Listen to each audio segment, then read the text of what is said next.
Oi, sejam muito bem-vindos. Você está no 10% Mais, um espaço para a gente falar sobre saúde mental, longevidade e comportamento. Hoje eu recebo dois atores que compartilham quase 40 anos de parceria e histórias nos palcos. Ilvio Amaral e Maurício Canguçu. Nós vamos falar sobre teatro, relações familiares, Alzheimer e a força do afeto em cena. Meninos, chegam mais para a nossa conversa, Ilvio e Maurício. Abigail, que delícia ser recebido por você. Muito obrigado Que mesmo. alegria falar contigo. Estamos super felizes. Eu quero agradecer pela generosidade, pelo tempo de vocês, por vocês darem um tempinho na peça, né? Aqui em São Paulo, para vir aqui contar sobre vocês, falar sobre a experiência maravilhosa que vocês estão tendo em cartaz, né? Com a peça que é uma. Eu tenho ouvido as críticas e tenho me reservado no direito de sentir tudo que as pessoas estão falando. Como é que vocês tiveram a ideia de chegar no Jair Raso, que é o autor e o diretor de Maio, antes que você me esqueça? O Jair, para a gente colocá-lo em cena também, ele é dramaturgo e neurocirurgião. Neurocirurgião. E como é que É dois um cara. autores buscam o Jair, o doutor Jair? Doutor Jair é um médico maravilhoso que nós temos em Belo Horizonte, Minas Gerais, no Brasil, né? Porque ele atende no lugar onde ele pode, ele vai e atende aos pacientes. Ele é um cara maravilhoso e escreve teatro há muitos anos. Ele tem uma carreira muito consolidada também no teatro. E, na época, a gente estava passando por umas fases assim, meio difíceis na vida da gente, que foi a perda do meu pai. O pai foi acometido por Parkinson, ele estava com Parkinson, e aí eu perdi o papai depois de um ano que ele estava internado, já bem debilitado. A mãe do Maurício foi diagnosticada com o Alzheimer. E aí a gente, sabe aquela fase que você fica meio perdido, que tudo fica cinza, que não tem muita coisa na vida? Então, nós começamos a conversar sobre isso e falamos, vamos chamar o Jair, pedir para ele para escrever uma peça para nós dois fazermos. A gente já trabalhava há muito tempo junto, estávamos num sucesso absurdo com uma peça chamada Acredite, um Espírito Baixou em Mim, que é uma comédia muito grande também, de muito sucesso. É um texto do Ronaldo Ciambrone, que é daqui, de São Paulo, e nós pedimos ao Jair, então, que escrevesse essa peça para a gente. Quando ele escreveu, nós lemos o texto e eu disse, Maurício, eu não tenho estrutura para fazer essa peça agora. Ela é muito bonita, mas é muito profunda, sabe? Então, Pois é, vocês desculpe, Ilvio, vocês receberam o material e não foi assim, ai, recebemos, gostamos e vamos ensaiar em palco. Não, a gente recebeu, gostou e teve medo. Começaram a mexer em algumas gavetas que eu falei, isso vai dar um pepino para mim. Porque nós estamos falando aí em 2000 e tal, 2006, 2008, por aí. Foi quando ele escreveu a peça. Então a gente teve medo, receio de falar daquele assunto. Acho que o Ilvio ainda estava impactado pela morte do pai dele, eu impactado pelo diagnóstico da minha mãe. Então era um assunto ainda muito delicado para a gente. E a gente não tinha entendido que esse assunto ia mexer tanto. Bom, quando chegou na pandemia, a gente lê muito texto de teatro sempre. E um dia na pandemia, a gente lendo assim, pegou o Maio e começamos a ler aquela peça e falamos assim, caramba, é hora de montar essa peça. As feridas estão mais ou menos curadas, as dores estão mais ou menos equilibradas, controladas. Acho que é hora da gente falar. E nós começamos a ler aquele texto e a gente ria e chorava e se emocionava. E na pandemia a gente ainda estava com aquele sentimento, né? Todo mundo muito tocado por aquele momento terrível que a gente estava vivendo. Então nós resolvemos, coincidentemente, tivemos um convite da UFRJ para a gente fazer uma leitura dramática de alguma coisa que nós quiséssemos, naquele momento que as instituições estavam colaborando com nós, com artistas, né, que estavam em casa sem trabalhar, então tinha aquelas lives que a gente fazia, falando poesia, cantando, fazendo texto, e a UFRJ nos chamou para a gente escolher alguma coisa. O Wilvio... Coincidentemente, desculpa te cortar, coincidentemente, Rio de Janeiro chamando alguém de Minas Gerais, porque a pessoa do Rio tinha visto o Acredite, o Espírito Baixou em Mim, que era uma comédia rasgadíssima. Ele falou assim, não, tem que chamar aqueles dois para fazer alguma coisa que vai alegrar as pessoas que estão em casa. E aí a gente começou a gente falou, vamos ler o Maio. E aí fomos ler o Maio. Só que quando, naquele momento, tudo parado, o Jair disse para a gente, ao invés de ler, por que a gente não decora algumas cenas e faz umas cenas decoradas na live? Falei, pode ser. Bom, aí começou tudo. Então, de repente, a gente abriu nos 30%, que podia ter 30% de plateia. O Jair falou, vamos fazer presencialmente com os 30%, a tal live da UFRJ. Vamos, aí fomos para Fortaleza e fizemos de Fortaleza essa sessão para 30% da casa lá no Teatro Rio Mar, para o Brasil inteiro, né, via live. E já não era mais uma leitura, já era uma peça ensaiada e decorada. E aí, ou seja, a peça, ela sobrepôs as nossas expectativas, as nossas histórias. A gente ia só fazer uma leitura, a gente ia só fazer uma encenação de uma cena, e a peça foi tão forte, a montagem ficou tão forte, tão contundente, que virou uma montagem, e virou uma montagem de sucesso. Belo Horizonte, a gente está em cartaz há quase 4 anos com essa peça, lotando casa. Muita gente da área da saúde, cuidador de idosos, muita gente vai, muito fisioterapeuta, muito psicólogo, público comum, porque quem não tem hoje um doente próximo, um pai, uma mãe, uma avó, um avô, um amigo, uma amiga que esteja acometido pelo Alzheimer. Então, a gente está falando, Maurício e Ilvio, a gente está falando de uma doença que hoje no Brasil são mais de 1.200.000 pessoas, né? E por ano, né, estima-se 100 mil novos casos. Uau! Dá para vocês contarem para a gente, né, para as pessoas que estão nos assistindo, como é que é essa relação, né? A peça, qual é o contexto? Pai e filho, em que contexto? Abigail, eu queria só te falar uma coisa antes, assim, antes de entrar propriamente na coisa do espetáculo. Eu acho que a doença do Alzheimer, ela não é uma doença do paciente. Eu acho que é uma doença muito mais de quem cerca esse paciente, das pessoas que convivem com esse paciente. Da família, né? Da família. Então, eu acho que o que a peça mostra, na verdade, é que, porque as pessoas riem muito na peça. Eu faço um senhor de 85 anos que estou acometido pela doença do Alzheimer, e o Maurício faz o meu filho, consequentemente. E nessa coisa, as pessoas riem muito do espetáculo no início, porque eles veem o tanto que é simplória a pessoa que está acometida pela doença, e o tanto sincera, que ela é sincera, mas eu estou procurando uma outra palavra, ela é inocente, ingênua, é de uma inocência tudo que fala. Porque ela não sabe, né?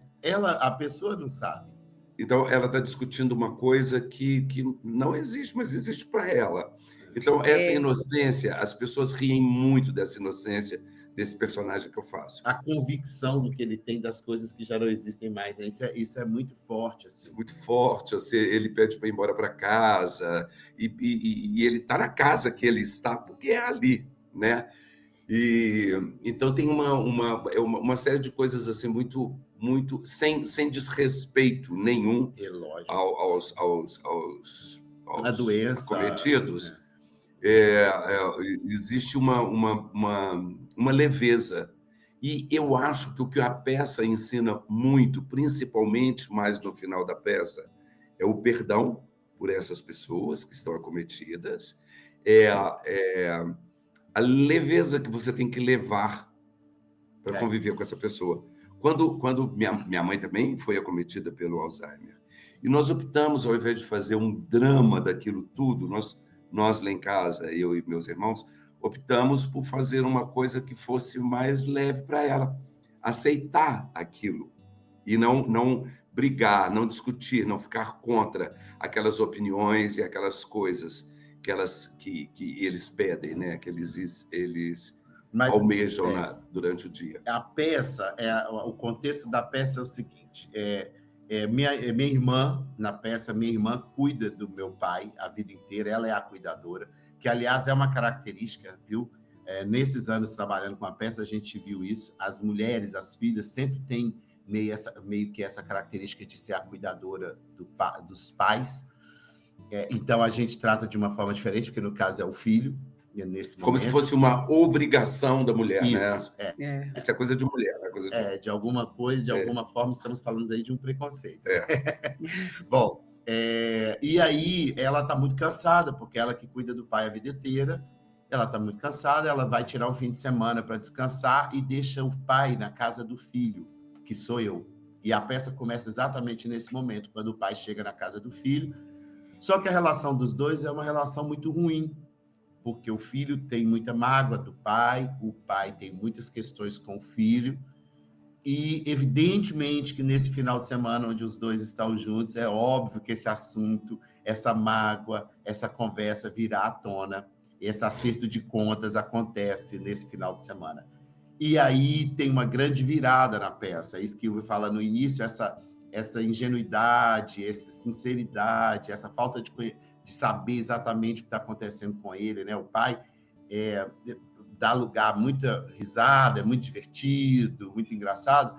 No momento que começa esse acerto de contas, a peça vira uma outra coisa, e aí vai para um lugar muito emocionante, assim, dos dois, muito bonito, de descobertas, de grandes emoções, assim, as pessoas saem muito emocionadas do teatro.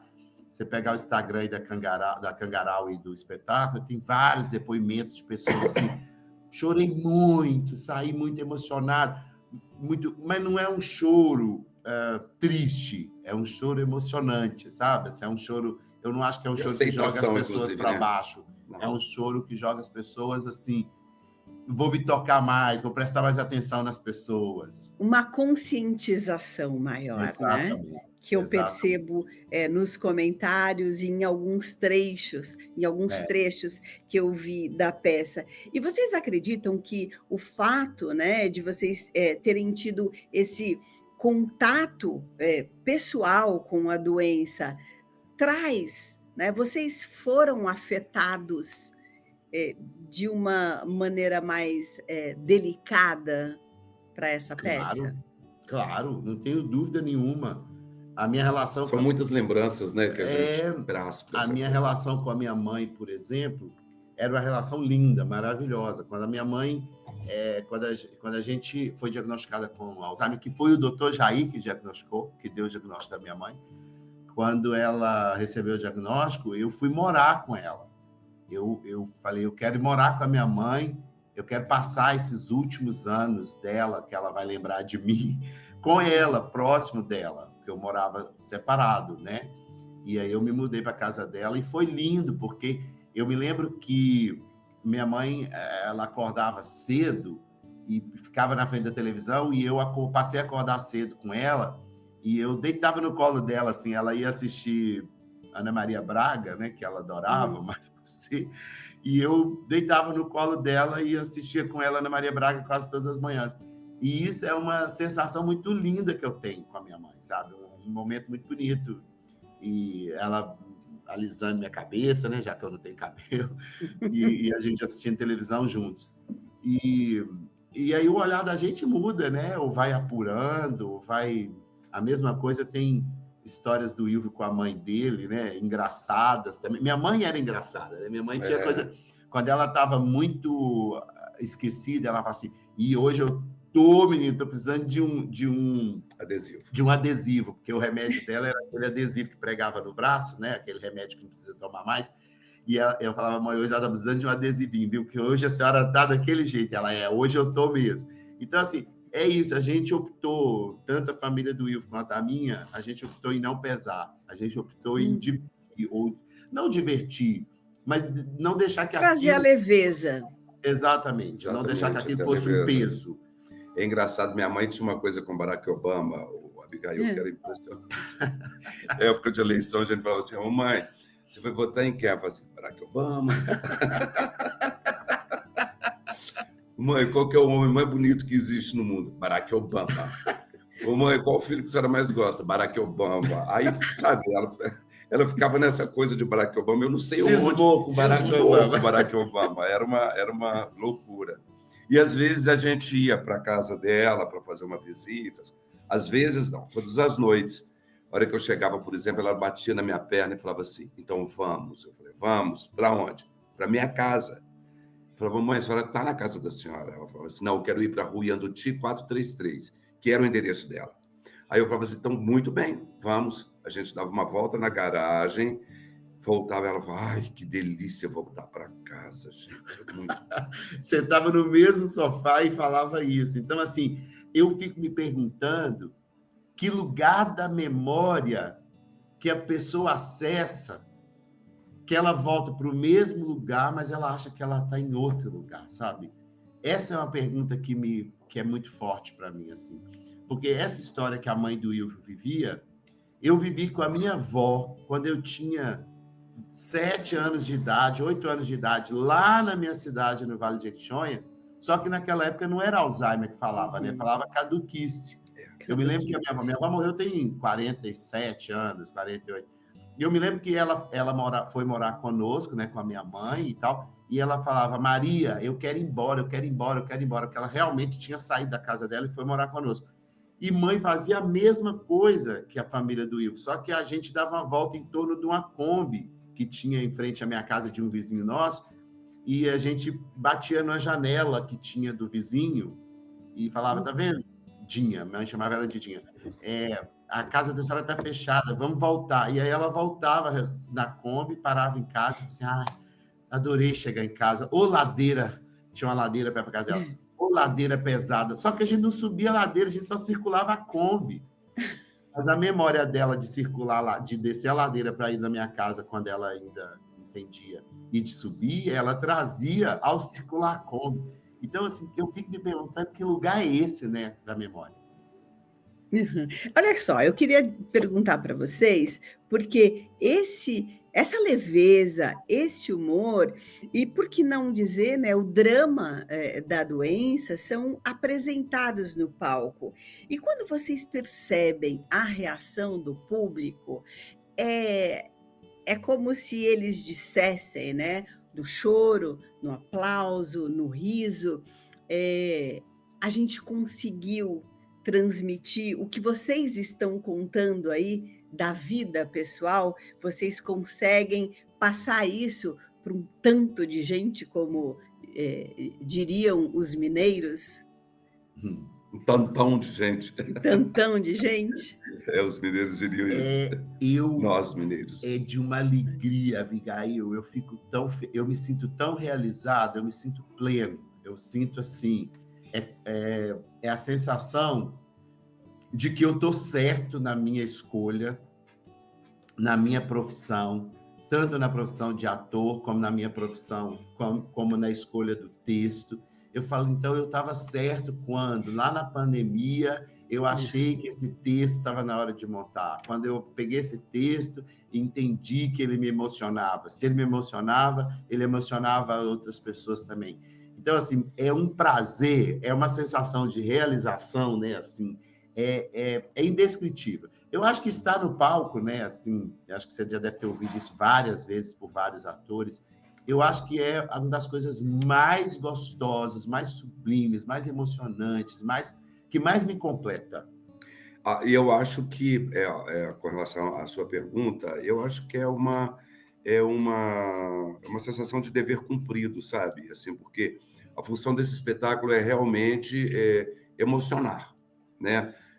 Qualquer tipo de emoção, pode ser o riso, pode ser o do choro, mas se você consegue isso, eu me sinto, sabe como? Uma criança tirando nota máxima numa prova a matéria que eu menos gostei a minha vida inteira, de matemática.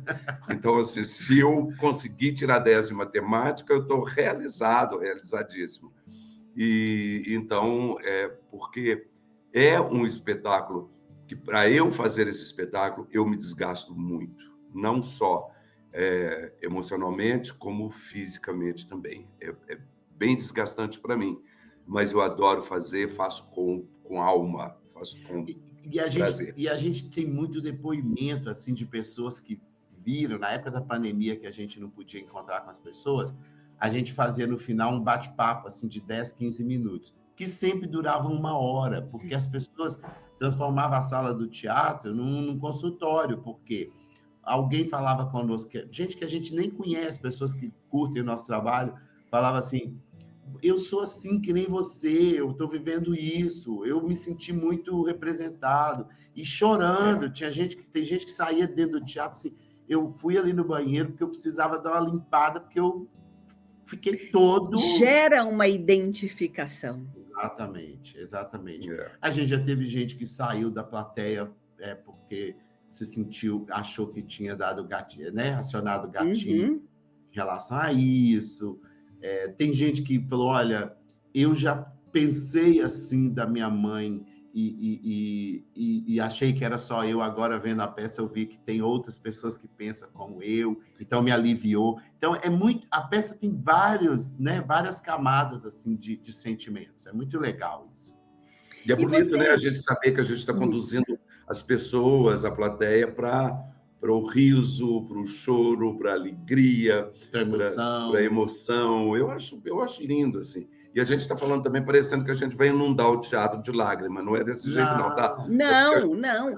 Vocês trazem uma reflexão, né? Isso. Uma reflexão sobre a doença, que é um tema difícil, e com todas as nuances que essa doença do Alzheimer traz, porque ninguém, né, que não passou ou que soube, tem essas pitadas de humor, né? Essa mudança de comportamento é quase que a pessoa que a gente conhece, ela tem um outro personagem, né? Então não tem como, às vezes, são até parecem histórias, e são histórias diferenciadas a cada dia, porque você, digamos, você nunca sabe a pérola que essa pessoa vai soltar, a história. Exatamente. E de repente te pega, né, sem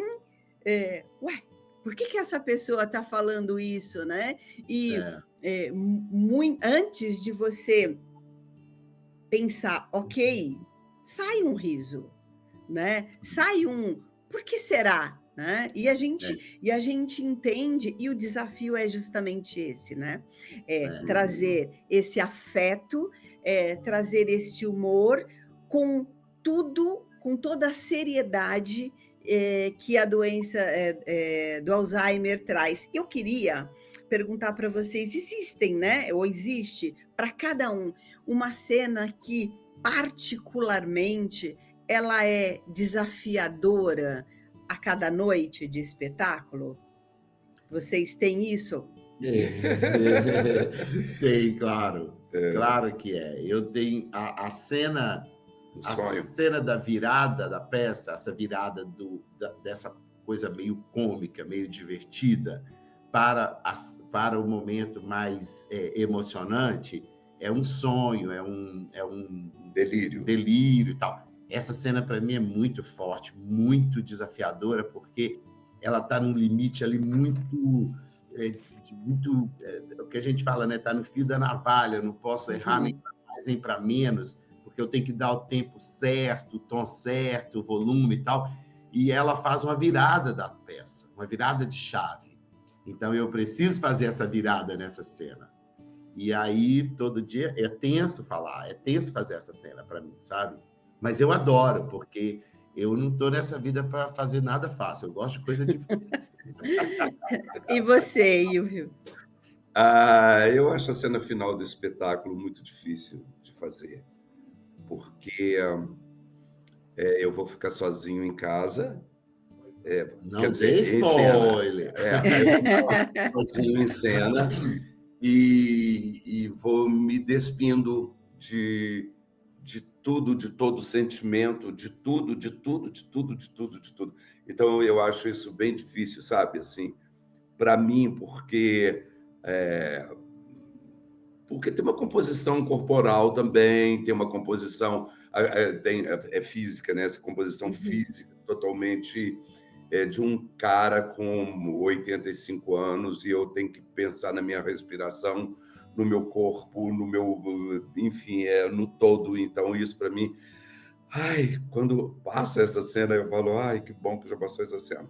Mas não, só para completar isso que o Ilvio está falando, Abigail, porque é engraçado, assim, a peça termina, normalmente eu saio lá fora antes do Ilvio, eu sou mais rápido do que ele e tal, para ter o final do espetáculo. E muita gente chega para mim, me cumprimenta, me abraça, papapá, pede fazer foto, e fala comigo assim, e cadê o velhinho que faz a peça com você?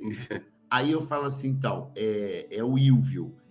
Mas aí, às vezes, o Ilvio chega e fala, ele ali. Não, eu quero o velhinho. Eu falo, mas é ele, porque Ilvio realmente faz uma composição muito impressionante, porque o Ilvio... Eu senti isso vendo cenas gravadas, eu senti isso. Pois é. Outro dia foi uma senhorinha que tem a doença, aí ela falou comigo, cadê a filha dela, acho que perguntou, cadê o seu Hélio, né, que é o personagem do Ilvio? Aí ela respondeu, ele foi dormir, você não viu ele falando na peça? Tá vendo como não achar graça, né, de algumas tiradas. Exatamente. Agora teve outra que falou comigo, eu achei tão triste, coitadinho. Ela tem 14 anos que ela está acometida pela doença, e o marido dela levou ela para ir ver o espetáculo. E quando terminou, o marido falou assim, a senhora sabe quem é ele? Não, você sabe quem é ele, fulana? Ela falou, sei, é Deus. Eu posso ajoelhar para rezar nos seus pés, Deus? Olha isso. Falei, meu Deus. Olha isso. Essa mistura de emoções e de sentimentos, né? Até depois que a peça termina, né?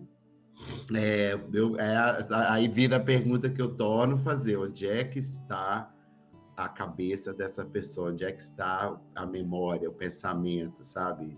Agora, no meio dessa confusão toda, tem uma cena também que é muito maravilhosa, que eu começo a pedir para o meu filho, eu quero comer torresmo, eu quero comer torresmo. E ele diz, o médico proibiu. Eu falei, mas proibiu por quê? Porque você não pode. Eu acho que a mamãe fazia isso com você e tal. Eu falei assim, pois é. E cadê ela? Aí ele falou assim, mamãe morreu. Aí eu digo assim, pois é. Sua mãe não comia torresmo, não bebia cachaça e morreu. Você está vendo que não é a pinga que mata e nem o torresmo. Isso é um berro na plateia também. Assim. E eu sinto também, né, que a peça provoca uma pergunta. Qual é o lugar do afeto quando a memória se perde? Para vocês, qual é a resposta? Pois é, essa é a pergunta que eu acho mais difícil, porque eu fico pensando o seguinte, as pessoas que têm os ressentimentos lá com os pais ou os avós, ou com quem quer que seja que esteja cometido, ela, normalmente, é uma mágoa permanente, né? Se ela não consegue resolver, não vai para uma terapia, não consegue resolver com a pessoa, ela é permanente. E a pessoa, e às vezes é um engano, às vezes não é tão grave assim, né? A gente que cria os fantasmas na gente, na cabeça da gente. Então, eu acho a pergunta mais difícil: qual é o afeto que fica? Qual é o afeto que permanece quando a pessoa não tem mais memória? Ou não sabe mais? Porque quase se torna uma criança, né? Fala muito isso, que a pessoa que está acometida pela doença é como se fosse uma criança, que não tem muito discernimento do que quer, do que não quer, de onde vai, do que não vai, o que come, o que não come. Aí alguém que tem um bom senso, que ainda está no prumo, tem que definir por ela. E aí, qual é o afeto? Essa é a pergunta que fica. Mas eu acho tão necessário, né? Eu acho que é muito necessário. A gente tem que... Gente, eu acho que o amor, ele é a coisa mais importante que existe na vida, sabe? O amor e o respeito, eu acho que são duas coisas super necessárias para que a gente viva bem. Então, se eu amo e se eu respeito, eu acho que eu vou ser uma pessoa feliz. E se eu não amo e se eu não respeito, infelizmente, não tem forma de ser feliz. Não tendo afeto, não tem forma de ser feliz. Mas a gente fala isso, mas vamos nos colocar no lugar do outro, da pessoa magoada ou sem o afeto que deveria ter com os pais, por algum motivo. Essa pessoa, quando ela tem esse tipo de sentimento, o sentimento dela de não prazer, do não amor, da mágoa, etc., né? Não é uma coisa fake também. Ela tirou de algum lugar que para ela é muito real e sincero, né? Fazer a defesa dessa pessoa é importante, porque às vezes fica parecendo que a pessoa é só uma magoadinha, é só uma tristezinha, é só uma pessoa má. Não, é real o sentimento dela. A dor é real. Até que ela descubra que aquilo pode não ser verdadeiro, a dor é sincera. Então, também tem isso que a gente precisa respeitar, né? Porque às vezes fala assim, nossa, por que essa pessoa não pensa diferente? É tão mais simples. Porque para ela é real o que ela sente. Né? Com certeza. Tem uma frase muito bonita que eu falo no espetáculo, que depois desse delírio dele, eu falo isso para a plateia, que eu digo, o filho deve perdoar. Esquecer. O filho deve esquecer os defeitos. Tá vendo que eu já estou esquecendo? Tá vendo? O filho deve esquecer os defeitos do pai. Sempre. E fecha a luz. Que profundo, não? Mas cada um sabe da dor e as delícias, né? Exato. E é por isso que quando vocês falam, não, parece aqui que a gente está falando que na peça você vai chorar muito, ou a gente, né, esse cuidado que vocês têm, a gente está falando de um tema delicado, né? E como é que a gente vai colocar humor? É que, na verdade, vocês estão falando de vida, né? E vida é tudo isso, né? É choro, é riso, é humor, e com uma particularidade, né? Talvez, para muitos, vocês estão trazendo uma informação de uma maneira privilegiada, até para dizer, olha, ainda há tempo, né? Para esse cuidado com o outro. Ainda há tempo para uma reconciliação de uma maneira... você pode ver a doença por vários olhares. Vocês não têm isso? Porque é isso que me passou. Com certeza absoluta. Eu acho muito bem colocado isso que você colocou aí agora. É exatamente isso. Mas eu acho, Abigail, que tudo na vida é assim, inclusive. A gente tem várias formas de olhar um problema. Várias. Às vezes a gente tem um problema e a gente usa ele para crescer. A gente usa ele para mudar. A gente usa ele para ter uma visão diferenciada da vida. Tem gente que usa o problema para sofrer. Tem gente que usa o problema para ser aquela pessoa... Dependente. Então, dependente. Então, todo problema, a morte, mesmo a morte na vida da gente, a gente tem que olhar, tem vários prismas. Tem sempre um recado. Eu acredito nos recados da vida, sabe? Tudo que acontece comigo, positivo ou negativo, eu falo assim, meu Deus, que recado eu tô me informando, que recado está sendo passado para mim nesse acontecimento. O que isso quis dizer para mim, né? Exatamente. Então, assim, a gente não faz humor na peça. A gente conta a peça, a gente faz o espetáculo e aquilo é divertido para a plateia. Em nenhum momento a gente fez assim, durante o processo de ensaio, vamos fazer isso aqui para ser engraçado, vamos fazer isso aqui para ser emocionante. Nem não. Pode, não é o tipo de coisa. Vamos fazer isso aqui. Então, é uma peça. A gente não toma partido. Assim, a gente não coloca juízo de valor em nada, nem no pai, nem no filho. A gente conta uma história. As pessoas é que assistem e que tiram as conclusões. Nós não defendemos ou acusamos nem o filho, nem o pai, nem a doença, nem nada. É uma história contada. Você tira suas conclusões daquilo que você assistiu, entende?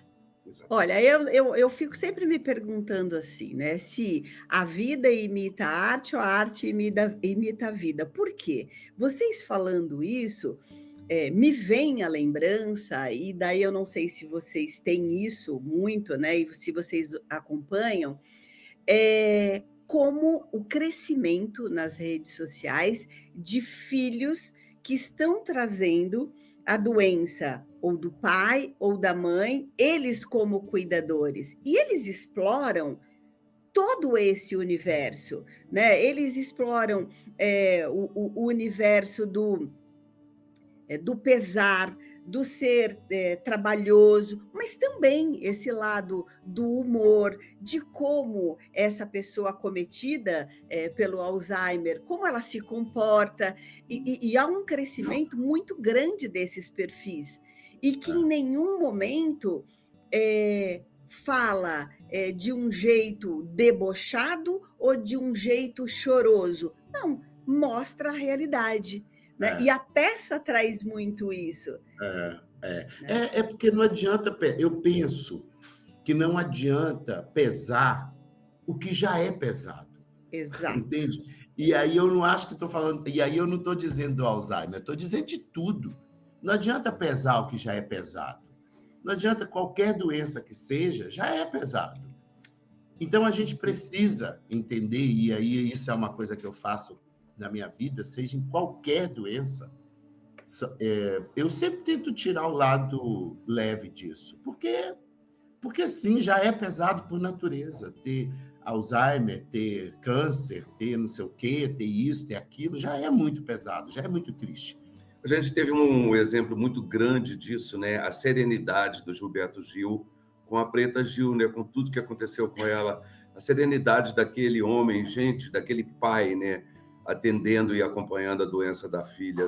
Que é coisa mais grandiosa que isso. Eu acho que é uma das coisas, porque eu acho que perder um filho deve ser a mesma coisa que encontrar com a morte, né? Deve ser uma coisa muito dolorosa. E ele tem aquela...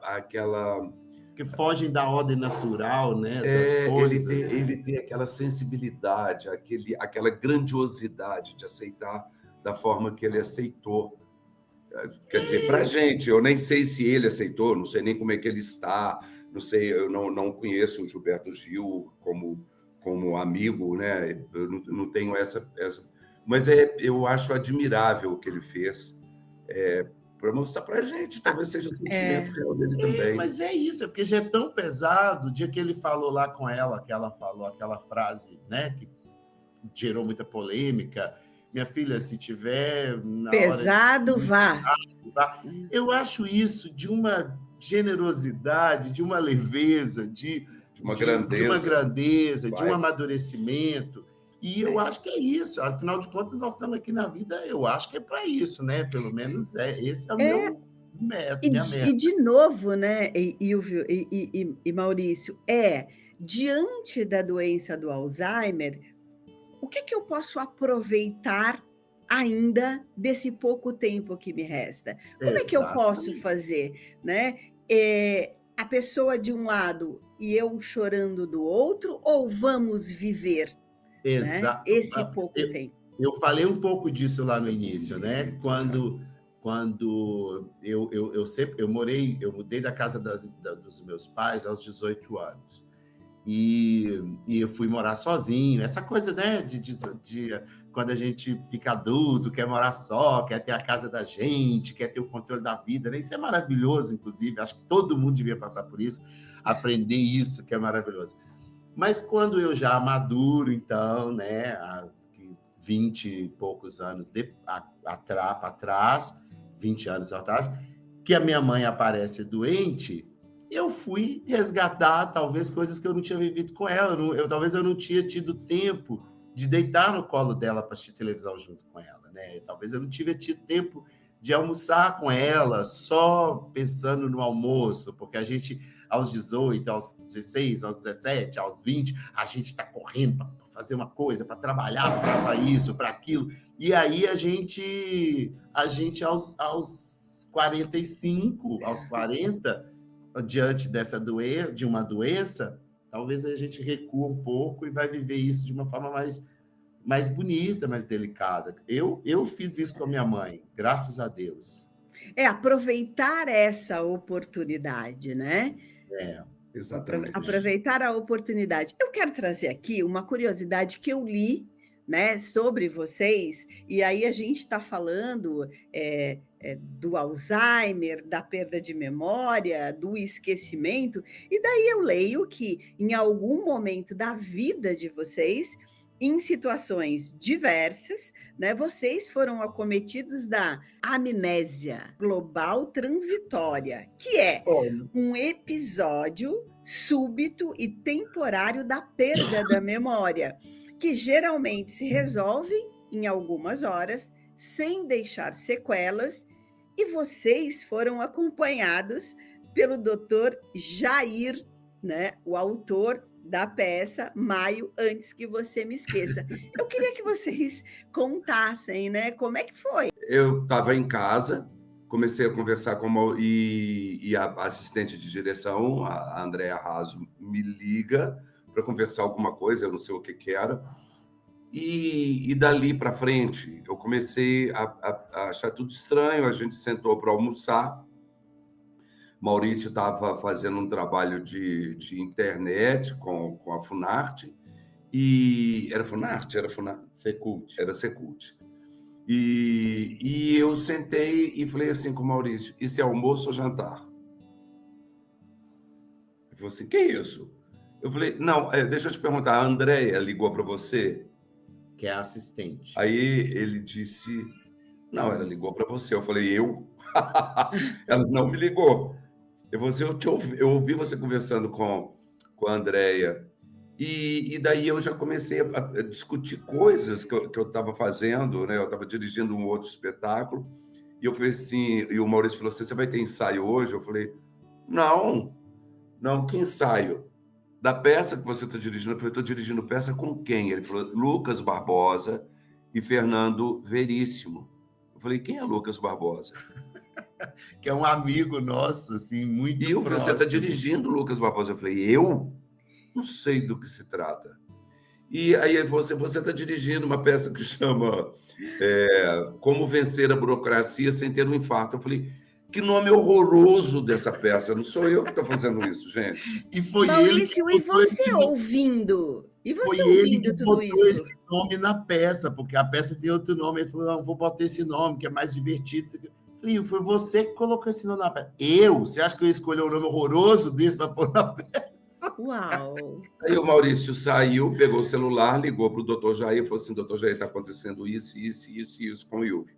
Ele falou assim: pega ele, desce para o hospital, porque ele era diretor de um hospital lá em Belo Horizonte. Falou assim: desce com o Ilvio para lá agora. Na hora que você chegar lá já está tudo avisado, as pessoas já sabem do que vai tratar a consulta dele e eles já vão esperar. E a gente estava ensaiando a peça. Então eu cheguei Maio. lá. Maio. O Maio. A nossa peça chama Maio, Antes que Você Me Esqueça. Sim. E eu entrei para o consultório que me mandaram, tinha uma psiquiatra e ela falava comigo: você está ensaiando uma peça? Eu disse: estou. Qual a peça que você está ensaiando? Eu falei: Maio, Até que a Morte nos Separe. E ele fazia atrás da médica. Eu fazia assim. Ela falava: como é mesmo o nome? Maio, Até que a Morte nos Separe. E foi esse processo. Aí me mandaram para um outro psiquiatra lá dentro do hospital. Eu fui fazer uma coisa com o psiquiatra. Ele me deu o nome da rua dele. Eu falei assim, eu conheço essa rua, passo demais lá. Ele falou, não conhece porque minha rua é fechada. Vou te dar o número da minha casa e vou te perguntar daqui a pouco. Ele me perguntava e eu falava, passo muito nessa rua e o número eu me esqueci. E, de repente, chega o doutor Jair Raso. Quanto tempo essa perda de memória? Ô, menina, eu fiquei de meio-dia até assim, umas 6 horas, 5 horas. Não, 10 horas da noite eu fui deitar sem saber o que estava acontecendo comigo ainda. Um turno. E foi isso. E eu ficava com o Maurício assim. Quando o doutor Jair apareceu, eu falei assim, doutor Jair, meu diretor preferido. Ele falou, Ilvio, como é que é a peça que nós estamos ensaiando? Porque eu já tinha conversado com a outra. Falei, maio, antes que a morte nos separe. Até que a morte nos separe. Aí mandaram fazer aquela computadorizada, aquelas coisas do cérebro. Coisa de sangue, tinha infecção. E tinha isso, né? Eu falava com o Maurício, eu sei que eu estou confuso. E eu sei que quando mamãe ficava confusa, assim, ela estava com infecção urinária, então eu estou com infecção urinária. Aí eu falei, nós já fizemos exame de urina sua, já fez de tudo, não tem nada disso. Porque aí me irritava, né? Porque ficava repetindo a mesma coisa a cada 5 minutos. Você está vendo como é que ele vai cuidar de quem tem Alzheimer? Mas eu aprendi, né? Essa peça também ensinou. Mas quanto mais ele falava comigo que não era, que eu já tinha feito exame, eu falava, mas mamãe tinha isso e eu acho que é isso. Enfim, me mandaram para casa e falaram comigo, não vai ter ensaio, não vai ter como ter ensaio, vão embora, toca adiante. E fui embora, depois de todos os exames que eu fiz, chegaram então à conclusão disso, que era a amnésia global transitória e que ela pode durar até 24 horas. Se passar disso, o caso é sério, tem que ser levado para... Como a minha ficou umas 12 horas, mais ou menos... Ótimo, depois. O doutor Jair disse, olha, são raras as pessoas que têm esse caso. E quando tem, quem tem só tem uma vez. Não tem perigo de voltar a ter crise. E comigo... E a tua história, Maurício? A tua amnésia global transitória? Porque a minha foi agora, cerca de 1 mês atrás, 1 mês e meio. A gente estava fazendo a peça lá em Belo Horizonte, a gente estava em cartaz no Teatro Feluma, e nós tínhamos 2 sessões no dia, e um final de semana muito atribulado. Minha cunhada tinha falecido na semana, com a doença grave e tal. Eu estava muito, muito mal, assim, muito tocado. E aí fui fazer a peça. E aí cheguei lá no teatro, tudo normal, tudo certo. Nós tínhamos uma sessão às 5 da tarde e outra às 8, do maio mesmo. Estava esgotada a sessão das 5, nós abrimos uma extra às 8. E aí fiz a peça. Depois do espetáculo, a gente tinha aberto um debate, depois da sessão das 5. Ia ter um debate com a plateia, terminou a peça, o Jair Raso subiu no palco, o Ilvio tal, eu aqui, olhava aquela plateia, olhava o Ilvio, daí o Jair chamou alguém da plateia para subir, que ia fazer o debate, não lembro quem que estava. Aí o Ilvio pegou e eu olhei para o Ilvio e falei assim, Ilvio, o que é isso? Que povo é? Quem é isso? O que está acontecendo aqui? Aí o Ilvio falou assim, o que está rolando aqui que eu não estou entendendo? Que povo é? Onde nós estamos? O Ilvio, Maurício, nós acabamos de fazer a peça. Que peça? Que lugar é esse? Aí ele falou, Jair, Maurício está passando mal. O Jair voltou, me tirou do palco, mandou sair do palco. O Ilvio ficou no palco com a Andréia, o Jair me levou para o camarim. E eu falava, gente, como é que eu vim para o camarim? Vocês me trouxeram? Vocês me carregaram? Eu não sabia nada. Não, você me perguntava que lugar é esse? Que lugar é esse? É o camarim. Camarim de quê? Do teatro. E aí terminou a peça, as pessoas iam lá no fundo no camarim para falar comigo, meus amigos, eu abraçava todo mundo, mas eu não sabia o que estava rolando. Depois eu falava com o Ilvio, o que está rolando aqui? E meus amigos, bem depois, me ligaram e falaram assim, eu fui lá na peça. Você foi quando? Hoje, eu estive lá. Você não... não, você não foi falar comigo? Maurício, eu te abracei no final do espetáculo. Eu não lembrava. Aí eu falava com ele assim, eu terminei a peça, nós fizemos a cena final, a gente fez a cena tal, que é uma cena lá, que eu não vou falar para não dar spoiler, nós fizemos um abraço, fizemos não sei o quê, o Maurício fez tudo. Eu falei, mas eu não me lembro de nada disso. Eu não lembrava de nada. Aí o Jair virou e falou assim, bom, vai ter a sessão agora às 8 horas, vamos cancelar. Eu falei, não vamos cancelar não, já estou melhorando, não sei o quê. Não, você não vai dar conta, vai, não vai. Não, vou dar conta. Começamos a passar o texto, e o eu. Jair falou, olha, o texto ele está sabendo, mas eu não acho que ele vai chegar ao fim da sessão. Ele está numa crise. Ele mediu minha pressão, mandou as pessoas saírem de perto, o Ilvio falou, vem conversar aqui para ver se eu recobrava tudo. E aí eu falei, passei o texto, o Jair falou, bom, vamos fazer então já que você quer, mas não vai chegar ao fim. E não, chegou ao fim, eu fiz super bem a sessão. Até eu esqueci texto. O Will ficou muito nervoso, ele esqueceu. Eu lembrei texto para ele em cena. E quando chegou na cena que eu tinha esquecido da primeira sessão, eu falei, gente, eu não me lembro de ter feito. Eu em cena, assim, eu não me lembro de ter feito essa cena antes. Eu não fiz essa cena. A peça ficou interrompida. E fui também na segunda-feira, fiz todos os exames. Não deu nada. Eu, assim, em termos de cabeça, eu estou ótimo, nenhum problema. Acho que é um estresse mesmo, o mesmo diagnóstico do Ilvio, mas o meu foi uma coisa de 1 hora. Não, menos, talvez, não. 40 minutos. Uns 30 minutos, não sei. 30. E é isso, assim, eu já falava, Maurício, foi muito engraçado, porque eu assistia da plateia e falava assim, bom, vamos ver que horas a peça vai parar, porque vai parar. Ilvio, e você relacionou o que o Maurício estava passando com o que você tinha passado? Não. Não? Certamente não, porque o que eu passei foi um mergulho muito grande no trabalho de construção de personagens, sabe? Eu estava vivendo... porque é um texto muito difícil de decorar, sabe, Abigail? Porque tem uma repetição no texto que, se eu der uma desconcentrada leve durante o espetáculo, eu me perco. Então, eu tenho que estar o tempo inteiro ali naquela coisa. E a gente estava vindo de pandemia, a gente estava na pandemia, a gente estava vivendo processos horríveis, assim, né? Aquela época que fechado. Que estava tudo fechado. E quando você ligava a televisão para ter algum divertimento, o que mostrava era nos jornais aquele tanto de túmulo, de cova rasa, né? Chamado cova rasa, aquela coisa enfileirada. E a gente não sabia onde é que ia dar aquilo, né? Então, o meu, eu acho que foi muito mais uma angústia e uma imersão muito grande na vida do seu Hélio. Eu acho que os motivos são diferentes também. Eu acho que o Ilvio tem a ver com isso mesmo, da imersão, do processo que a gente estava vivendo, e o processo de dor que todos nós vivíamos no mundo, né, com a pandemia. E o meu, eu acho que foi um processo de estresse levado à última potência, assim, no mais alto grau do estresse. Você sabe o que é, Abigail? A gente trabalha muito, Maurício e eu trabalhamos muito, mas muito mesmo.